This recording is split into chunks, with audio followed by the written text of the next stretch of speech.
Благодарам, почитувана заменик председател, почитувана јавност, почитувани колеги пратеници, господине Битики. Денес сте тука, па може и да поразговараме малку за овој амандман, иако вие се обидовте и другите, да ги вчера ве немаше. Прво, сакам да се разбереме на работа, дека кога разговараме за буџет, кога разговараме за бројки и разговараме за пари на граѓаните, мора да бидеме прецизни. За разлика од другите теми, овдека имаме ставки, имаме конта и се знае точно од каде колку средства одат.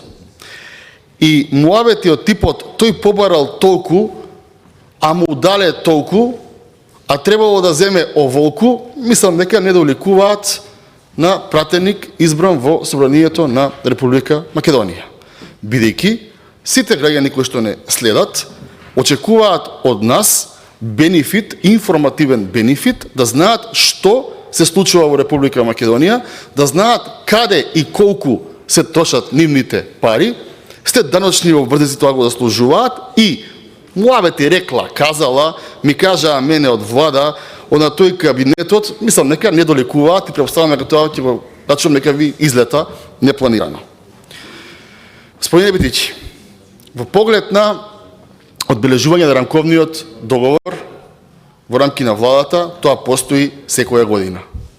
И рамковниот договор, како и лани, како и преклани, како и пред 15 години, ќе биде соодветно одбележан на истото ниво и повисоко од тоа што бил лани или пред 5 години, во тоа може да бидете сигурни. Разликата, господине Битичи, која е? Разликата е во тоа што до лани или до прекулани, или што би рекол вашиот коалиционен како до сега, тие работи ги организираше Артан Груби. Артан ко Артан го знаеме сите. Да, особено вие го знаете кога му одобрувате средства од буџетот. И тука ќе ја видите разликата помеѓу вашата влада во која што сте вие втор човек и сегашната влада. Точно преку овој пример ќе ја видите која е разликата. Пред избори сите викаме вака: почитувани гласачи, ние сме кандидати, гласајте не, ќе работиме домакински и одговорно. Така. Имавте 7 години можност тоа да го направите преку дела и што правевте вие? Се трошеа пари на непродуктивни работи. Огромни средства. Денеска, како што ви кажува и заменик министерот, најголем дел од прославите се прават во рамки на клубот на пратеници.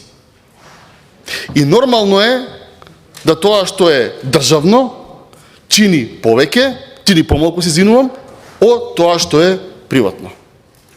И кога вие се грижите за народните пари, нормално е да ги оптимизирате трошоците, да има се, да биде достојно обележано и тоа да ги чини сите нас граѓаните помалку. И јас тука не гледам ништо лошо во тоа. И не треба воопшто да се ставаат такви теми од оваа говорница кога разговараме за буџет, кои што не се поврзани со буџетот. И бидејќи не е во ред да имплицираат на нешто кое што реално не се случува. Тоа е многу опасно, господине Битичи. Тоа е многу опасно. И тоа е многу нефер да на буџетска расправа се протнуваат овакви теми. Сите работи ќе се бидат испочитувани, изорганизирани на највисоко ниво. Сега понатаму. Исто така, апелирам да не ги поистоветувате спортот и наводни меѓуетнички тензии. Сметам дека секоја држава, секоја нација треба да вложува во младите и во спортот. И многу е поразително да поранешен вице-премиер во една влада и актуелен пратеник да спортот се обидува да го поистовети со меѓуетнички тензии. Тоа не е добро што се обидувате да го правите. Јас немам проблем вие да побарате амандмани за било што. Тоа е нормално, тоа е демократија. Јас немам проблем да разговарате со граѓани кои што имаат реални потреби. И тие реални потреби на граѓаните да ги артикулирате низ амандмани и овдека да ги дискутираме. Но е нечесно и е многу нечесно да кажете на Македонија не и треба спорт. Два пати тоа го спомнавте.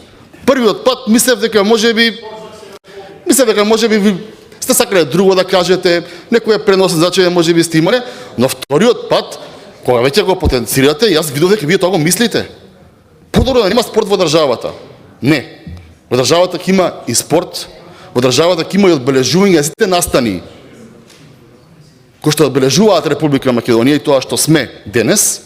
И следо тоа ќе го направиме со оптимални трошоци, бидејќи домакинското и одговорно работење е императив на луѓево кои што за сега во владата. Домакински и одговорно. И може, господине Битики, за пола година од денес или следната година ова време, да седнеме и да видиме дали се е испочитувано, дали секој датум е соодветно одбележан и колку тоа чинело сега, а колку чини кога бил Артан Груби, колега ваш, вице-премиер во владата. И тогаш ќе сватите дека некој се грижи за буџетот на државата, го гледа како сопствен домашен буџет, не го гледа како паричка за подкусурување. И тогаш претпоставам ќе седнеме овдека и ќе разговараме да, ова е начинот и ќе испратиме пораката дека сите следни влади и сите следни парламентарни мнозинства и опозиција треба вака да се однесуваат. Секој еден денар да биде оптимално потрошен. Затоа апелирам уште еднаш. Нормално е секој еден да бара амандмани, да ги проведува тие амандмани, да ги брани тие амандмани. Ве молам, господин Битичи, немојте да мешате баби и жаби.